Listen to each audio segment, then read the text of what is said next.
உங்கள் அனுபவத்தில் வாழ்க்கை எப்படி உணர்கள் என்று கவனித்து பார்த்திருக்கிறீர்களா? நீங்கள் யாராக இருந்தாலும், என்ன செய்து கொண்டிருந்தாலும், எப்படிப்பட்ட மனிதராக இருந்தாலும், உங்களுக்குள் இருக்கும் ஏதோ ஒன்று இன்னும் கொஞ்சம் விரியடைய வேண்டும் என்று இயங்குகிறது இல்லையா?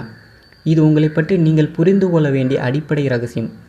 பணத்தின் மீது உங்கள் ஆசை இருந்தால் இன்னும் அதிகமான பணம் வேண்டும். அதிகாரம் அல்லது பதவியின் மீது ஆசை என்றால் அடுத்தடுத்த உயர் பதவிகள் வேண்டும். சொத்து சேர்ப்பவர் என்றால் இன்னும் அதிகமான சொத்து வேண்டும். அன்பான மனிதர் என்றால் இன்னும் அதிகமான அன்பு வேண்டும். அறிவு சேர்க்கும் மனிதர் என்றால் இன்னும் அதிகமான அறிவு வேண்டும். இப்படி எது வேண்டுமென்றாலும் சரி, உங்கள் ஆசை குறிப்பிட்ட எல்லைக்குள் நிற்பதில்லை. இது போன்ற ஒரு உந்துதல் உங்களுக்கு எப்போதும் இருந்து கொண்டே இருக்கிறது இல்லையா?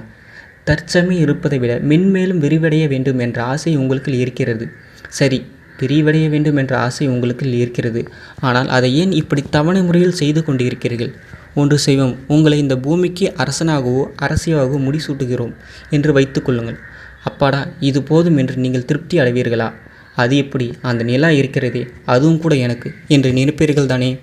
அப்படியென்றால் உண்மையில் உங்கள் ஆசை எதை பற்றியது? பணம் பற்றியதா? சொத்து பற்றியதா? இல்லை அன்பு அறிவு பற்றியதா?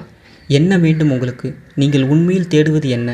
இதை கவனித்து பார்த்தால் உங்கள் ஆசை குறிப்பிட்ட எதை பற்றியதும் அல்ல. உங்கள் ஆசையின் நோக்கம் விரிவடைய வேண்டும் என்பது மட்டுமே.